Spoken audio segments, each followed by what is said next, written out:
D'abord, bonjour à mes invités en studio à Montréal, ici Jacques Bourgault, professeur bonjour. à la retraite déjà, Jacques? Et oui, elle y passe. Professeur d'administration publique à l'ENAP, à l'UQAM surtout. À l'UQAM surtout. D'abord. Et puis Jean-Herman Gay, sciences politiques à l'Université de Sherbrooke. Vous n'êtes pas à la retraite, Jean-Herman, quand même? Allô, allô? Allô, allô? Oui, bon, voilà. Je suis là. Professeur en exercice de votre côté. Oui, tout à fait. Oui, oui.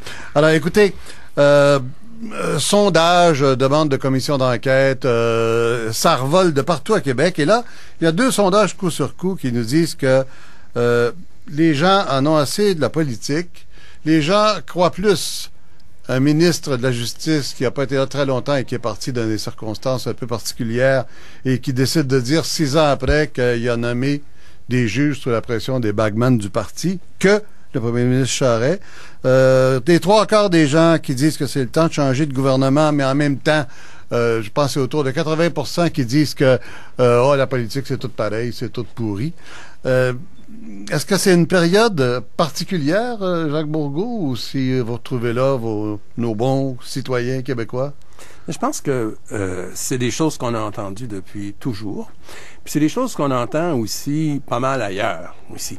C'est pas le Québec l'exclusif de cela. On l'entend en France, en Italie, en Inde, où tu veux.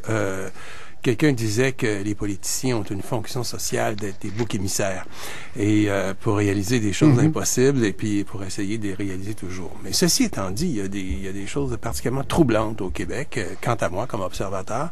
Deux choses qui me frappent en particulier, on pourra les développer peut-être plus tard.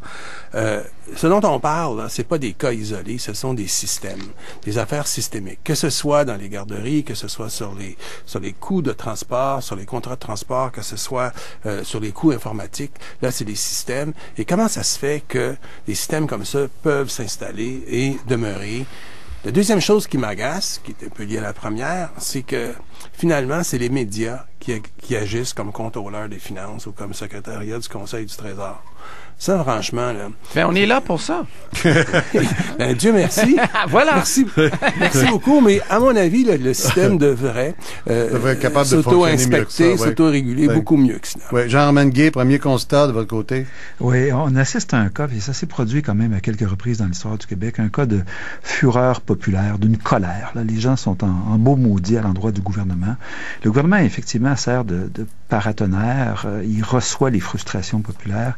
Mais là, dans ce cas-ci, c'est une session de crise grave, parce que le Parti libéral aurait perdu à peu près le tiers de ses appuis. Il a passé de 40% à 30%, là, selon les sondages.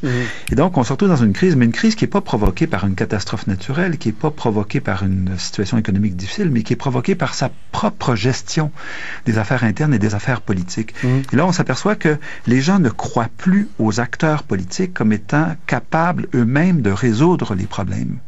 Et ça, c'est une problématique qui, à moyen terme et à long terme... Vous dites, c'est pas juste le gouvernement, là. C'est la politique. C'est la politique parce que le sondage montre bien que 80% des gens croient que ça sera un autre parti puis le même trafic d'influence se produirait. Et donc là, c'est pas uniquement un gouvernement, c'est pas uniquement un parti, c'est l'ensemble de la classe politique. Et là, on comprend pourquoi le taux de participation a été bas aux dernières élections. On comprend pourquoi le membership des partis politiques est en difficulté, pourquoi les assemblées et les salles sont vides. Donc là, il y a un climat, et je pense qu'il faut aussi réfléchir sur ce rapport général qui est marqué par un fort cynisme. Oui. Est-ce que c'est pas un peu de tout le monde qui est responsable, et pas seulement le gouvernement, dans le sens que depuis 2 mois, on a demandé au moins 4 sortes d'enquêtes. Hein, ça a commencé par une enquête sur les travaux publics, parce qu'il y a quand même 45 milliards d'argent public qui se promènent pour faire des travaux. On le sait, on peut pas passer dans les rues, ces autoroutes, il y a des travaux partout. Sauf que ça coûte plus cher au Québec qu'ailleurs, sauf qu'il semble que l'argent est détourné vers des partis parfois, ou en tout cas dans des poches où ça devrait pas aller. Après ça, on a parlé d'une enquête sur la construction comme telle, ce qui est quand même un peu différent, là. C'est pas le donnage d'ouvrages publics, c'est plus vaste que ça. Après ça, la FTQ Construction. Après ça, le scandale des garderies. Et puis tout à coup, la nomination des juges. C'est difficile Financement du Parti libéral. Financement du parti, oui, noyé dans tout ça. Une autre enquête qui est demandée. Alors, à un moment donné, les gens, au lieu de suivre une idée et d'essayer qu'elle se réalise, préfèrent sans doute décrocher et dire c'est tout de la... Mais moi, je pense que quand on s'occupe pas d'un problème... MERDE, Michel, c'est le mot, ouais. Quand on s'occupe pas d'un problème, il pourrit, il sent mauvais, et les gens s'impatientent à cet égard-là. La première chose. La deuxième chose, dans l'histoire du Québec, tous les partis n'ont pas eu la même feuille de route par rapport à la corruption, par rapport à la collusion, etc. Et les mettre toutes dans le même sac, tous les individus dans le même sac, je trouve ça particulièrement irritant, moi. Et aussi, ça invite des personnes qui sont assez correctes à ne pas aller se montrer là, parce que s'ils savent qu'ils vont être mis dans le même sac que d'autres personnes qui méritent et qui mériteraient d'y être. Est-ce qu'on peut être un peu plus précis?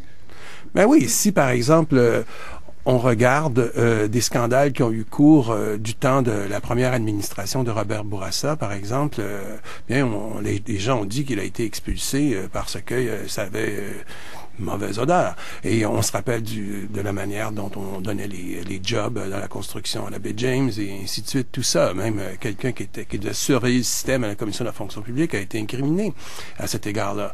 Et donc, quand ça se passe comme ça, c'est pas tellement positif. Du côté du PQ, ensuite, il y en a eu des petites affaires, mais te dire qu'il y en a eu des masses pendant ces 10 années-là, il y en a pas eu tant que ça. Mais il y en a eu quelques-unes, on se rappellera d'Oxygène et tout ça, mais c'était quand même assez isolé. Le PQ fait d'autres types d'erreurs, peut-être, mais pas ces erreurs de collusion, corruption, de personnes qui utilisent la politique comme étant une machine à argent, une machine à s'enrichir, une machine à se promouvoir personnellement. Bien sûr, il y a toujours de l'ambition humaine partout, mais c'est pas la même partie qui se joue, c'est certain. La deuxième chose que je veux dire, je vais pas parler trop longtemps pour tout de suite, mais la deuxième chose que je veux dire, c'est qu'il faut pas juste regarder ce que fait le gouvernement. Bien sûr, il faut le regarder, mais il faut regarder aussi ce que fait la haute fonction publique et la fonction publique dans l'ensemble. Et j'aimerais pouvoir en parler tout à l'heure. Oh, vous n'allez pas nous décourager là-dessus aussi, oui. Jean-Hermann Gay. Évidemment, ce qu'il y a de particulier, là, c'est que les cas qui sont cités, il y en a quand même un certain nombre, sont généralisés rapidement. C'est-à-dire que les gens passent de ces cas d'exception, des faits qui sont rapportés, et là, ils élargissent. Ils généralisent à toute la classe politique. Vous ne pensez pas que c'est un peu dû au fait que, entre autres, l'opposition, mais peut-être aussi les médias, ne savent plus quelle enquête demander? S'il y avait quelque chose de précis, au moins, auquel on tenait, ça pourrait peut-être avoir une chance d'aboutir à quelque part. Le comportement de l'opposition s'explique. Il y a des effets collatéraux dommageables, quant à moi, parce que les gens de l'opposition ne réalisent pas qu'en tirant ainsi sur le gouvernement, ils se tirent dans le pied du même coup. Et qu'à long terme, ils viennent d'affaiblir la capacité des acteurs politiques à gérer. Et quand ils seront au pouvoir, eux-mêmes vont subir les contre-coups de ce climat de cynisme et de méfiance à l'endroit de la classe politique. Mais l'opposition, elle agit à court terme. Le Parti québécois, on l'a vu au cours de la dernière année, a eu la difficulté suite à plusieurs événements, à rebondir puis à reprendre le dessus. Et là, ils sentent qu'en évoquant puis qu'en demandant des commissions d'enquête, et là, ils ont en tête probablement ce qui s'est passé à Ottawa avec le scandale des commandites. Le scandale des commandites à la commission Montgomery, ça a provoqué la chute des libéraux, une chute magistrale. Et donc, les péquistes se disent probablement, si on demande enquête après enquête, même s'ils changent l'objet de l'enquête, ils vont comme affaiblir pendant plusieurs mois par une action médiatique répétée et systématique, ils vont affaiblir le gouvernement. Donc, ils jouent sur cette carte. Et le sondage semble leur donner raison. Et le sondage semble leur donner tout à fait raison. C'est ça ou non? Est-ce que ça leur donne raison ou non? C'est-à-dire que jusqu'à un certain point, quand on regarde les gens veulent avoir plus de transparence. Ils veulent savoir à peu près ce qui s'est passé. Ils veulent, notamment pour le côté judiciaire, écoutez, le pouvoir judiciaire, c'est un pouvoir extrêmement important. Et les gens le voient ou souhaitent qu'il soit le plus à l'abri de toute influence, le plus indépendant possible pour que justice soit rendue le plus clairement possible dans les règles de droit. Mais là, dès qu'il y a un élément de scandale, vous comprenez que pour l'opinion publique, c'est plus binaire, c'est plus facile, c'est croustillant. Pour les médias, c'est du bonbon. Et là, tout le monde roule dans une espèce de spirale extrêmement dangereuse.